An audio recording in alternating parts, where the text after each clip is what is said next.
अस्सलाम वालेकुम my dear students. आज हमने डिस्कस करना है ionization of atoms by radioactive source कि किसी एटम को आयोनाइज करना रेडियो एक्टिव सोर्स के ज़रिए।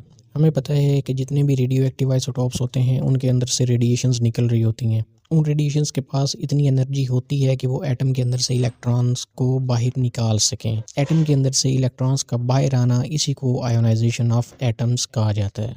जब वो इलेक्ट्रॉन्स बाहर आ जाएंगे तो हम कहते हैं कि एटम आयोनाइज हो चुका है। वैसे तो एटम और तरीक़ों से भी आयोनाइज़ हो सकता है। हीट से भी एटम आयोनाइज़ हो जाता है।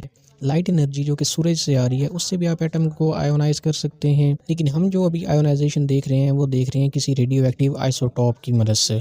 कोई भी एटम तभी आयोनाइज़ होता है जब उसको मतलूबा एनर्जी मिलती है। अगर मतलूबा एनर्जी से कम एनर्जी मिलेगी तो वो इलेक्ट्रॉन कभी भी रिमूव नहीं होगा। Radiation emitted from a radioactive source causes ionization of atoms कि किसी रेडियो एक्टिव सोर्स से जो रेडिएशंस निकल रही होती हैं वो रेडिएशंस वजह बनती हैं किसी एटम को आयोनाइज करने की। फॉर एग्जांपल हीट और light energy coming from sun और a radioactive element can remove an electron और इलेक्ट्रॉन्स फ्रॉम द एटम। वही बात, आप हीट के ज़रिए भी इलेक्ट्रॉन रिमूव कर सकते हैं, सनलाइट से भी आप रिमूव कर सकते हैं, और रेडियो एक्टिव एलिमेंट के ज़रिए भी आप एक या एक से ज़्यादा इलेक्ट्रॉन्स को एटम से बाहर निकाल सकते हैं।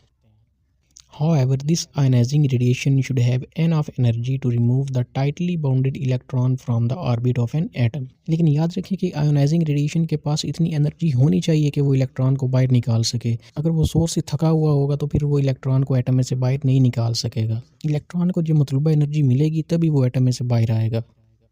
लेट्स सपोज ये हमारे पास सोडियम एटम है, इसको एनर्जी मिली, इसके आउटर मोस्ट शेल में एक इलेक्ट्रॉन होता है, वो बड़ा इजीली बाहर आ जाता है। तो यहाँ पे जब इलेक्ट्रॉन निकल जाएगा तो सोडियम जो है वो सोडियम आयन में चेंज हो जाएगा। जब भी किसी एटम में से इलेक्ट्रॉन निकलता है तो पीछे उसके ऊपर पॉजिटिव चार्ज आ जाता है, और पॉजिटिव चार्ज वाली स्पीशीज को हम कैटाइन कहते हैं। प्लस ये वो इलेक्ट्रॉन है जो यहाँ से रिमूव है। However, the electron will be lost only when there is present another atom which can accept it. याद रखें किसी भी केमिकल रिएक्शन के लिए ज़रूरी है कि अगर कोई एटम इलेक्ट्रॉन निकाल रहा है तो दूसरा कोई और एटम मौजूद होना चाहिए उस इलेक्ट्रॉन को एक्सेप्ट करने के लिए। डोनर भी मौजूद हो और एक्सेप्टर भी मौजूद हो। अगर इलेक्ट्रॉन लेने वाला मौजूद नहीं है तो इलेक्ट्रॉन कभी भी बाहर नहीं आ सकता। जैसे कि सोडियम एटम ने इलेक्ट्रॉन निकाला और पास ही कोई क्लोरीन का एटम है, उसने वो इलेक्ट्रॉन एक्सेप्ट किया और वो क्लोराइड आयन में चेंज हो गया। जब भी किसी एटम के अंदर इलेक्ट्रॉन ऐड होता है तो उस एटम के ऊपर नेगेटिव चार्ज आ जाता है, और नेगेटिव चार्ज वाली स्पीशी को हम एनाइन कहते हैं। कैटाइन के ऊपर पॉजिटिव चार्ज होता है, एनाइन के ऊपर नेगेटिव चार्ज होता है। तो अब तक के लिए इतना ही। अगर कोई क्वेश्चन हो तो आप कमेंट सेक्शन में पूछ सकते हैं। टेक केयर, अल्लाह हाफिज़।